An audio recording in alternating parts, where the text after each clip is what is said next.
सोलापुरात मध्यरात्री भीषण अपघात, 3 मित्र जागीच ठार। सोलापूर शहरातून एक अत्यंत धक्कादायक बातमी समोर येत आहे। मध्यरात्रीच्या वेळेस झालेल्या भीषण अपघातात 3 तरुण मित्रांचा जागीच मृत्यू झाला आहे। ही घटना 16 फरवरी 2026 रोजी पहाटे 4 वाजण्याच्या सुमारास घडली। रूपाभवानी मंदिरजवळ सिद्धेश्वर बुम्स पॉलिटेक्निक कॉलेज समोर बर्गमॅन स्कूटी क्रमांक MH13ER0627 वरून 3 मित्र जात असताना अज्ञात वाहनाने त्यांना मागून जोरदार धडक दिली। अपघात इतका भीषण होता की 3ही युवक जागेवरच पडले आणि त्यांची दुचाकी काही अंतरावर फेकली गेली। अपघातात मृत्यू झाल्याचे नाव नागेश प्रकाश गवंडी, वय 27, राहणार रविवार पेठ, रोहन अशोक कोरे, वय 23, राहणार श्रीशलनगर भवानीपेठ, बसवराज सुनील चनशेट्टी, वय 25, राहणार शेळगी सोलापूर असे मयत झालेले 3 मित्रांचे नाव आहे।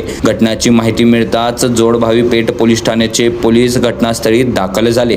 3घांना तातडीने श्री छत्रपती शिवाजी महाराज रुग्णालयात दाखल केले असता मात्र उपचारापूर्वीच डॉक्टरांनी त्यांना मृत्यू घोषित केले। नागेश गवंडी टोल नाकेवर काम करत होते।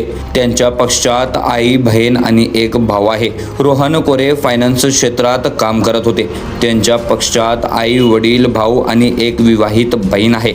बसवराज चनशेट्टी पुण्यातील बजाज फायनान्समध्ये कार्यरत होते। त्यांच्या पश्चात आई, वडील आणि एक भाऊ आहे। या दुर्दैवी अपघातामुळे 3घांच्या कुटुंबावर दुःखाचा डोंगर कोसळला आहे। नातेवाईक आणि मित्रांनी सिव्हिल हॉस्पिटलमध्ये मोठी गर्दी केली होती।